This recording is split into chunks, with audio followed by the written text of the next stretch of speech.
So you worked closely with Sarah throughout the game. What did it mean to you to be able to give her your jury vote and to see her win the game? It meant the world to be able to give her my jury vote and put some work in at jury. You know, I wanted my girl to win. I played that game with her, so for her to make it to the final two was a dream come true. It really was, and I felt like she was carrying the torch.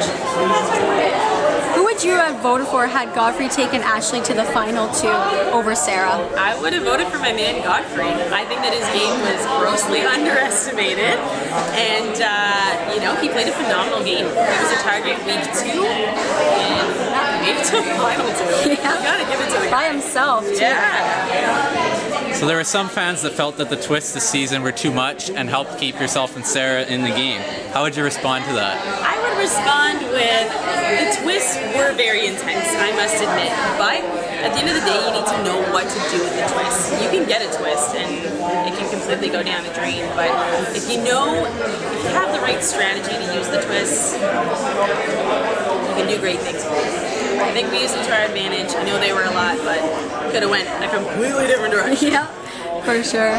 So you were viewed as the biggest pawn for the first half of the game, but then quickly found yourself as the biggest target. I know. So why do you think things changed so quickly? I had to kick my butt in here.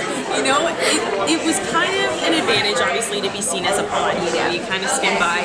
But I'm a woman who likes to go in, play big, and make big moves. So as soon as I kicked my butt into gear, I became the target. I showed what I was made of. Yeah. So while you were in the house, you were on slop a lot, and you were wondering if you had set the record for the most days on slop. And you've actually set the record for Canada, and you were on slop more than any US house guest has been. Holy smokes! So how are you able to stay positive throughout it all and not be hangry all the time? Guys, I was pretty hangry there. I'm not gonna lie to you.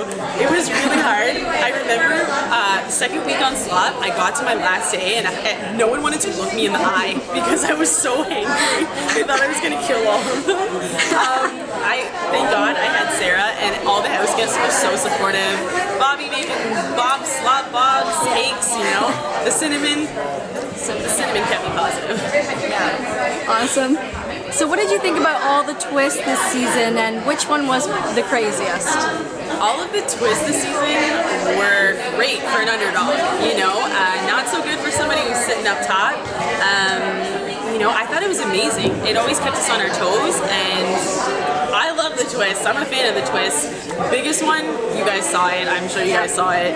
The have not twist. Yeah. It was the best part of my Big Brother life. So you got voted to go to the have not room for that twist. You were one of the fan favorites throughout the season. Why do you think that was? I don't know. I just stayed true to myself. I don't know. I played the game hard. I wanted to inspire people to just, you know, play big, play with no fear. And I hope that just inspired them, and that's why they voted for me. So what was your favorite part of the entire experience? Is there anything in particular that stands out?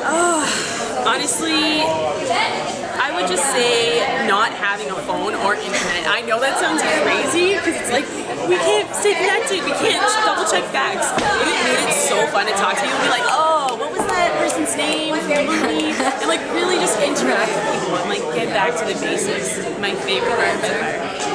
And any final thoughts on your game or the experience as a whole?